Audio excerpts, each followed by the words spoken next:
முறைகேடாக இலவச வீட்டுமனை பட்டா வழங்கிய அரசியல் பிரமுகர்கள் மற்றும் அதிகாரிகள் மீது நடவடிக்கை எடுக்க கோரி பொதுமக்கள் தர்ணாவில் ஈடுபட்டனர்.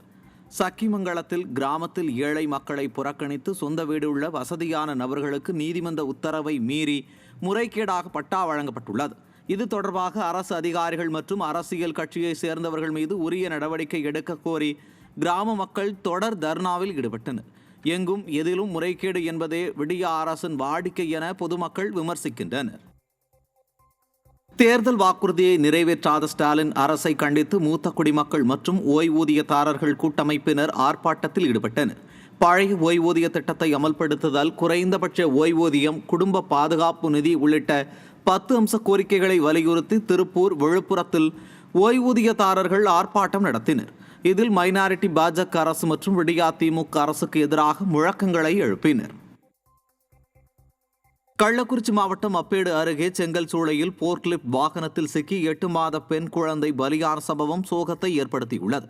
பாசர் கிராமத்தைச் சேர்ந்த செல்லமுத்து, பிரியா தம்பதியினர் ஏலம்பாக்கம் கிராமத்தில் உள்ள செங்கல் சூளையில் தங்கி பணிபுரிந்து வருகின்றனர். வேலை நேரத்தில் அவர்களது குழந்தை கோணிப்பையில் தூங்க வைத்திருந்த நிலையில் போர்க்லிப்ட் வாகனம் ஏறி இறங்கியதால் குழந்தை சம்பவ இடத்திலேயே உயிரிழந்தது.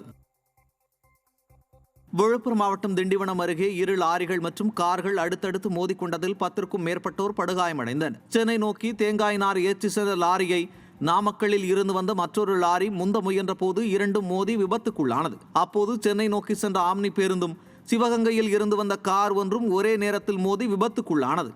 இந்த சங்கிலி விபத்து காரணமாக திருச்சி சென்னை தேசிய நெடுஞ்சாலையில் சுமார் 1 மணி நேரத்திற்கும் மேலாக போக்குவரத்து நெரிசல் ஏற்பட்டது.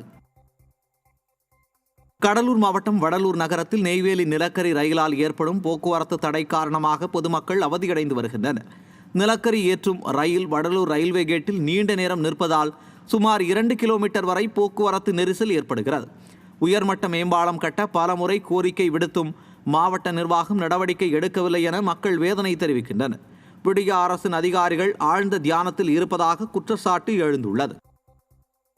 இதுமே இந்த கேட்டு போகிறதுனால, இந்த கரி ட்ரெயினால் கேட்டு போகிறதுனால ஏகப்பட்ட பிரச்சனை ஆயிடுறாங்க. சில டைமில் ஆம்புலன்ஸ் கிராஸ் ஆகுது. அந்த டைமும் கேட்டு போட்டு ஒரு ஆம்புலன்ஸ் எமர்ஜென்சியாக போகிறவங்களும் அவங்களையும் இது பண்ண முடியல. பஸ்ஸு, லாரி இது மெயின், இது சென்னை டு கும்பகோணம் சாலை, இது மெயின் சாலை தான். இதில் எந்த இதுவுமே கரெக்டான இது இயங்கலை.